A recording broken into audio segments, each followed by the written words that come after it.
마태복음 16장 5절에서 12절 우리 함께 읽도록 하겠습니다.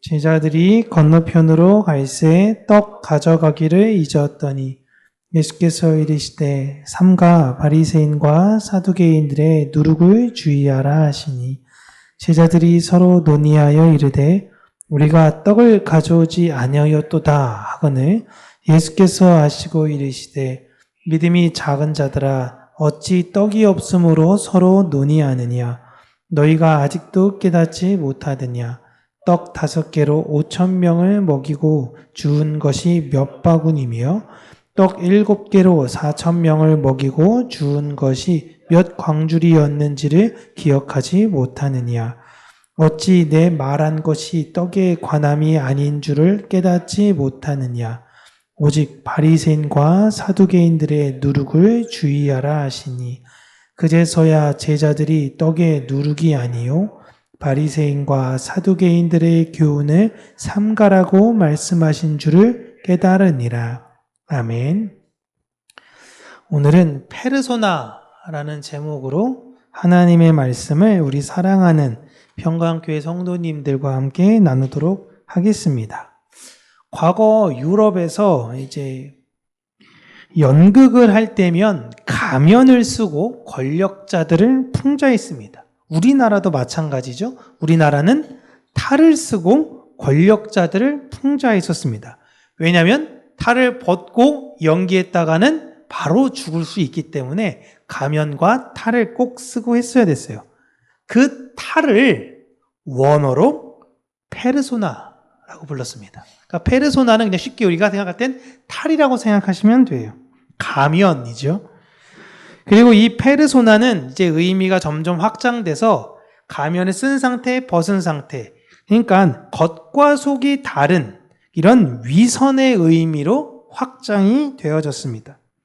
그런데 이 의미가 요즘은 영화판에서 감독의 뜻을 잘 이해해 이 감독이 이 배역에 대해서 맡기면 이 배우는 감독이 맡긴 배역을 충실히 잘 이행하는 거예요. 감독이 머릿속에 시나리오에서 이런 역할을 했으면 좋겠다는데 이 배우는 내가 시키는 모든 역할을 잘 소화해내는 배우가 감독들마다 있죠. 봉준호 감독의 페르소나라고 이야기하면 누구냐면 바로 송강호 배우입니다. 이게 다 있대요. 강우석 감독의 페르소나 그러면 정재영이라는 배우가 있습니다.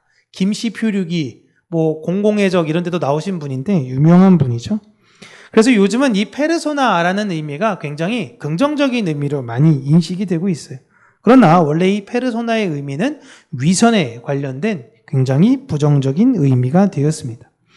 오늘은 이 페르소나의 본질적 의미를 다뤄서요. 자신을 감추려는 자들의 그 모습과 하나님의 백성들은 어떻게 살아야 하는지 예수님의 말씀을 통해서 한번 살펴보도록 하겠습니다. 제자들은 이제 예수님과 함께 이곳에서 저곳으로 계속적으로 빈번하게 이동을 했는데요. 이동을 할 때 가장 중요한 게 무엇이었냐면 먹을 것을 잘 준비하는 거였습니다. 이것을 놓고 볼 땐요, 여러분, 예수님과 그의 제자들은 어디를 가든지 다 환영받지 못했다라는 걸 알 수 있어요. 모든 곳에서 환영받으면요, 거기 가서 그냥 음식을 조달하면 됩니다. 그냥 주세요. 그럼 줄 겁니다. 그런데 어딜 가든지 환영받지 못하는 순간이 많이 있었기 때문에 먹을 것을 항상 준비했어야 됐어요. 그런데 이번에는 빵을 준비하는 것을 잊어버리고 건너편으로 사역을 하러 떠났습니다. 아마 제자들 사이에서 서로가 빵을 사는 것을 미뤘던 것 같아요. 야, 이제 순서 정해. 야, 빵 이번에는 네가 하고 네가 하고 네가 하고 네가 하고 12번 텀 돌고 이렇게 되면 나중에 야, 누구까지 했지? 이걸 잊어버리실 수 있겠죠? 그래서 아마 빵을 샀던 걸 미뤘던 것 같습니다. 그리고 의뢰에 누군가 빵은 샀으려니 챙겼으려니 생각을 했던 것 같아요. 그때 예수님께서 제자들을 갑자기 보시면서 바리새인들과 사두개인들의 누룩을 주의해라 라고 이야기를 하십니다. 그리고 제자들이 이제 깜짝 놀란 거죠. 야, 누가 예수님에 대해서 독살할 수도 있는데 바리새인과 사두개인들도 예수님 빵에 무언가를 넣어서 독설할 수 있으니 우리 한번 빵을 확인해 보자라는 것입니다.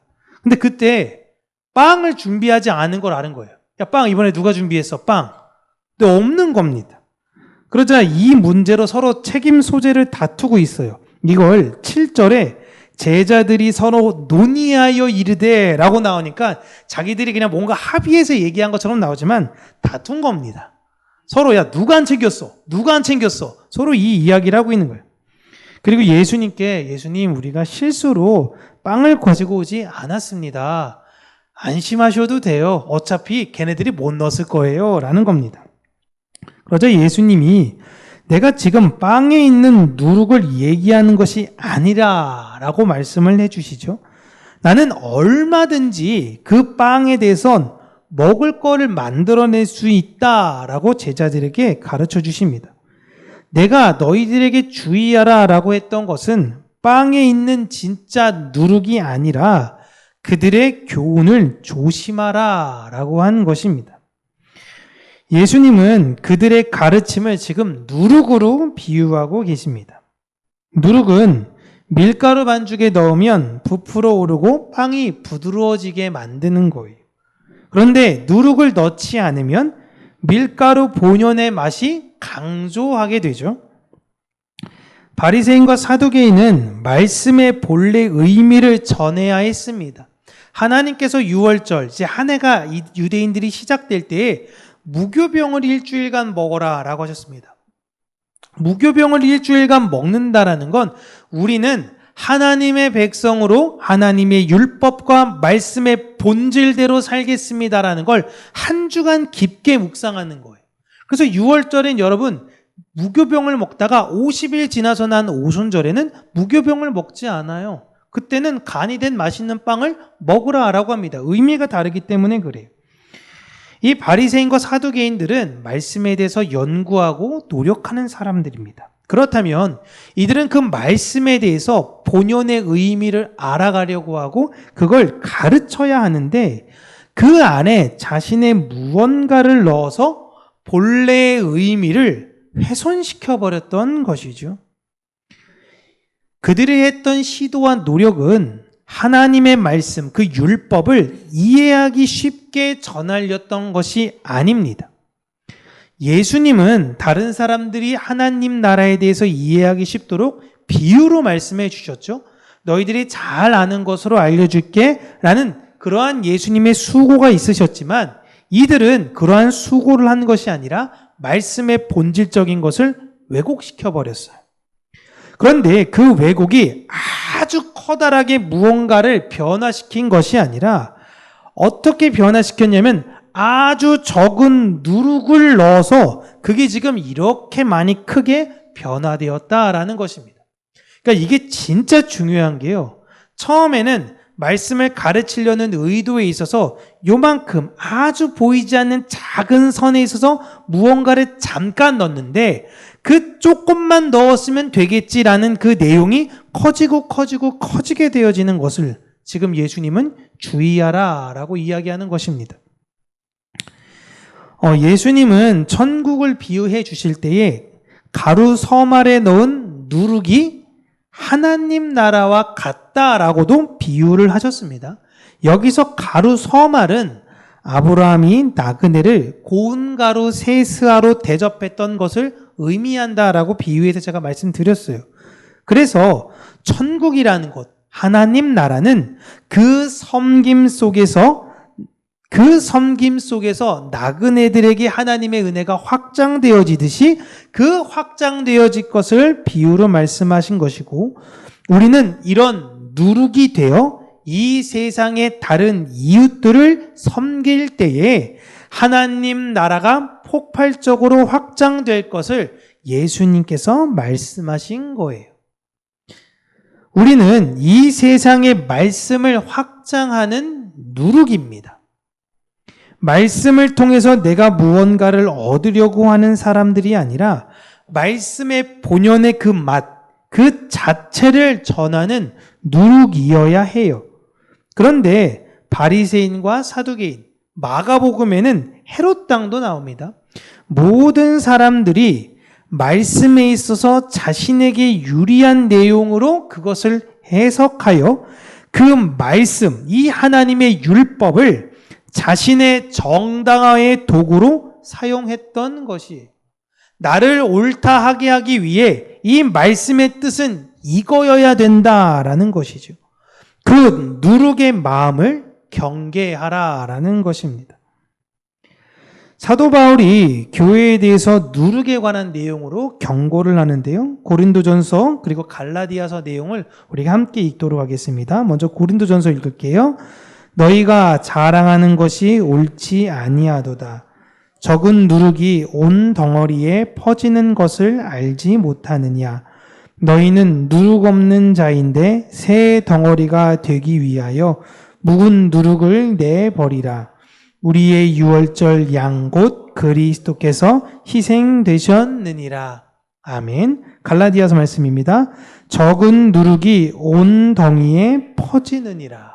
아멘.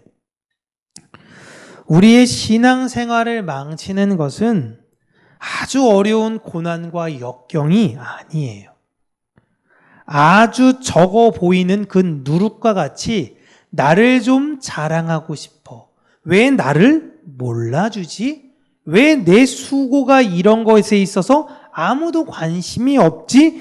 여기에서부터 내 신앙은 망가지게 되는 것입니다.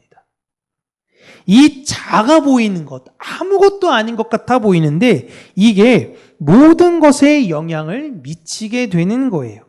제가 청년들과 함께 제 젊은 시절 선교를 가면요.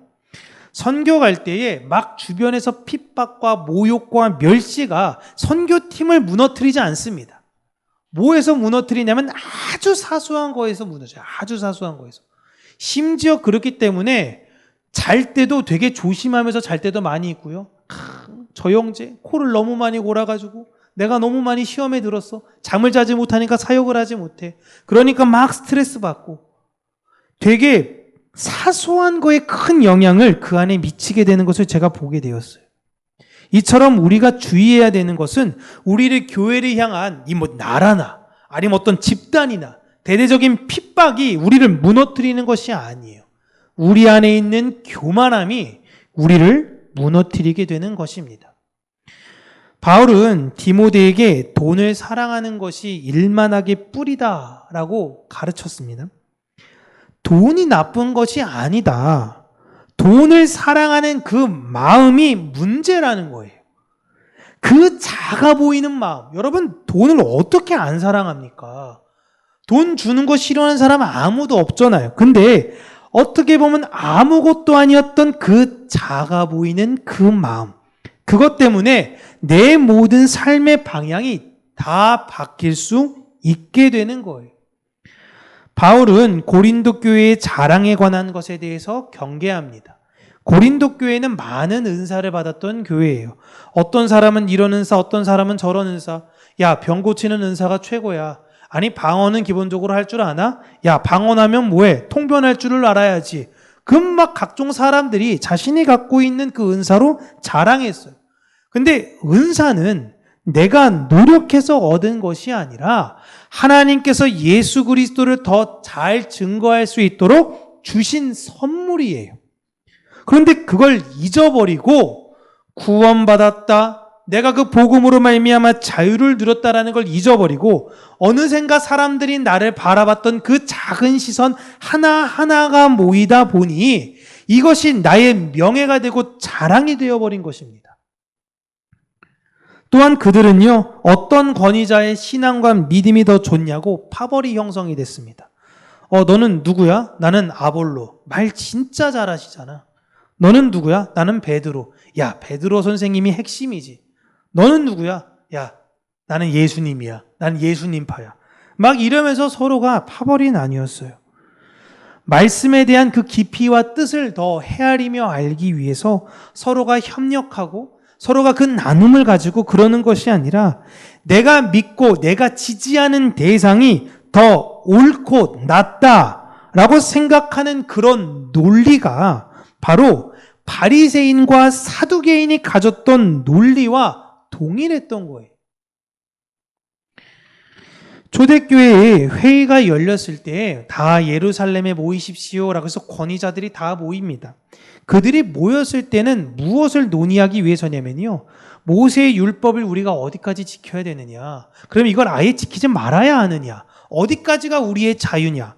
혹은 할례는 어떻게 할 것이냐? 이런 중대한 문제로 놓였습니다. 할례가 왜 중요했냐면 이제 이방인으로서 하나님의 백성으로 편입할 때에 그들의 할례를 해야 한다라는 정통파 유대주의자들이 있었는데 사도 바울은 이거에 대해서 반대했던 거예요. 새로운 사람들의 신앙을 우리가 하나님의 말씀 안에서 세워가야 되는데 할례와 율법을 어떻게 하느냐, 새신자들을 어떻게 우리가 가르쳐야 하며 교회를 어떻게 세워야 하느냐가 그들의 논의였습니다.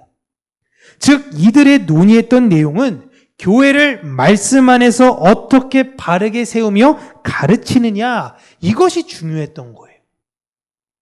그런데 복음 안에서 자신의 우월함을 증명하려는 시도는 끊임없이 있어 왔고 이것이 모든 교회가 경계해야 할 누룩인 것을 기억해야 되는 것입니다. 예수 믿으면 복 받습니다. 아멘입니까?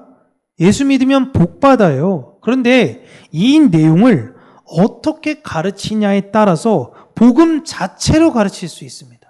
예수 믿으면 복 받는다의 그 복이 뭐냐라는 거예요. 아니면 완벽한 누룩으로 가르칠 수 있는 거예요.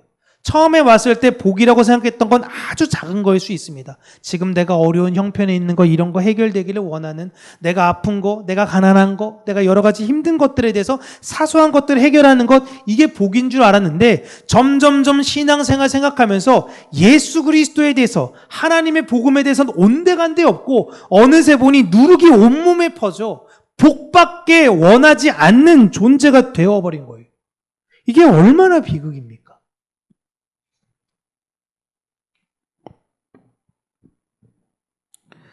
사람들은 자신이 생각하는 것이 옳다라고 생각을 합니다. 그런데 그러다 보면 평생 자신은 복음을 전한다 생각하는데 누룩만을 전할 수 있게 되는 것입니다. 바리새인들과 사두개인이 그랬어요. 이들은 평생 자기는 하나님 나라 백성이고 진리만을 전하고 있다라고 생각했지만 예수님께서 아예 못을 박아버리셨죠. 그들의 교훈을 삼가라. 그들의 교훈을 절대 따라가면 안 된다. 이 말은 그들의 가르침은 다 잘못됐다라는 거예요. 말씀의 본질에 우리는 관심이 있어야 되는 것입니다. 내가 말씀을 더 많이 알고 있다. 혹은 내가 신앙에 대한 경험이 더 많이 있다. 이렇게 나를 드러내고 나를 자랑하려는 것들에 대해서 우리는 주의해요. 그래서 바울이 교회에 대해서 여러분 제가 잠깐 저에 대해서 전할 텐데 이것이 여러분에게 자랑이 될 수도 있을 수 있으니 주의 깊게 잘 들어주십시오 라고 이야기를 했던 것입니다. 예수님이 이미 수많은 율법을 알고 계셨고 그 수많은 율법을 자기가 사랑하는 제자들에게 새로운 계명을 주실 때는요, 그 모든 걸 축약해서 딱 하나로만 전해주셨습니다. 서로 사랑해라. 내 마음에는 누룩이 존재해서는 되는 것이 아니라 그 사랑만 있어야 한다라는 것입니다. 사랑하는 척, 가면을 쓰고 페르소나적으로 살아가는 것이 아니라 말씀 지키는 척 하면서 살아가는 것이 아닌 있는 모습 그대로 하나님의 마음을 품고 이웃을 사랑하는 사람으로 살아가려고 노력해야 하는 것입니다. 사람들은 자신의 인생에 누룩을 넣으면서 살아가려고 해요. 멋지게 포장하고 싶죠. 그래서 많은 것을 감춥니다. 그렇다고 해서 제가 지금 내 삶에 부끄러운 모든 부분들을 다 사람들한테 떠벌리면서 자랑하라는 것이 절대 아니에요. 그건 부끄러움이 없는 행위입니다. 제가 여러분들에게 말씀드리는 건 신앙생활이라는 것은 가면을 쓰고 하는 것이 아니다라는 것입니다. 내가 혹시 가면을 쓰고 신앙생활을 하고 있는 내 모습이 부끄럽다면, 우리가 복음성가 찬양에서 그 얘기하죠. 언제나 내 모습 너무나 부끄러워. 언제까지 나는 나를 숨기면서 살아야 되는 것인가? 언제까지 나는 이렇게 살아가야 되는 것인가? 라는 것입니다. 신앙생활은 가면 쓰면서 하는 것이 절대 아니고요. 우리의 페르소나에서 벗어나야 합니다. 경건한 그리스도인, 거룩한 그리스도인, 그 가면을 벗어서 진짜 하나님 그 경건에 대해서, 그 거룩에 대해서 내가 오늘 더 알아가는 하루가 되게 해달라고 간구하는 거예요. 그렇게 살다 보면 경건치 않은 모습이 보일 때도 있고요. 거룩해 보이지 않는 모습이 보일 수도 있어요. 그러나 내가 내 안에서 하나씩 그 누룩을 제거하면서 주의 은혜와 자유를 맛봐야 된다라는 것입니다. 우리는 가면을 쓰고 살아가는 것이 아닌 하나님의 형상으로 살아야 되는 존재들이에요. 내가 더 우월한 것을 감추며 다른 사람들을 지켜 세우는 척하는 것이 아니라, 그렇다고 또 대놓고 자랑하는 것이 아니라 진실하게 다른 이들에게 이 복음에 대한 진리를 전해야 되는 것입니다. 그렇기 위해선 내가 복음에 대한 알고자 하는 간구함이 있어야 되는 것이죠. 예수님이 제자들에게 요구했던 내용은 너희들은 지금 내 말에만 집중해야 된다라는 것입니다.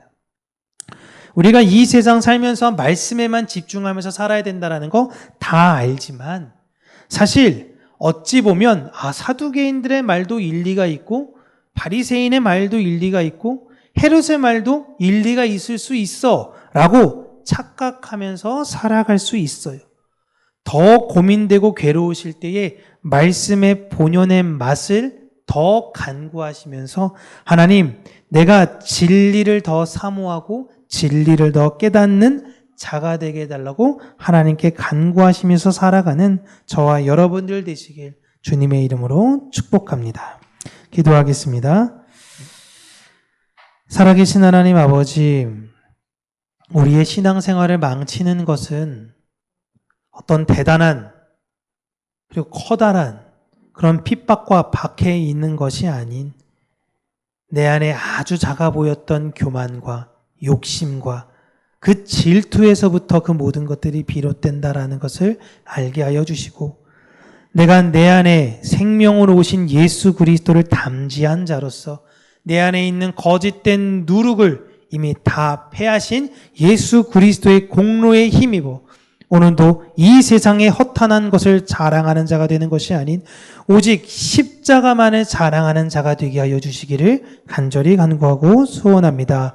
세상에서 볼 때는 그것을 미련하다, 무지하다라고 여길지 모르겠지만 오직 우리에게 이것이 하나님의 유일한 능력인 것을 깨달아 알아가며 이 세상을 살 때에 세상을 붙잡고 살아가는 것이 아니고 세상의 여러 가지 방법과 뜻대로 살아가려고 하는 것이 아니라 십자가의 그 도를 따라가며 십자가의 뜻을 깨달아 알아가는 우리 평강교회 모든 성도님들이 될 수 있도록 은혜 허락하여 주시옵소서. 예수님 이름으로 기도합니다. 아멘.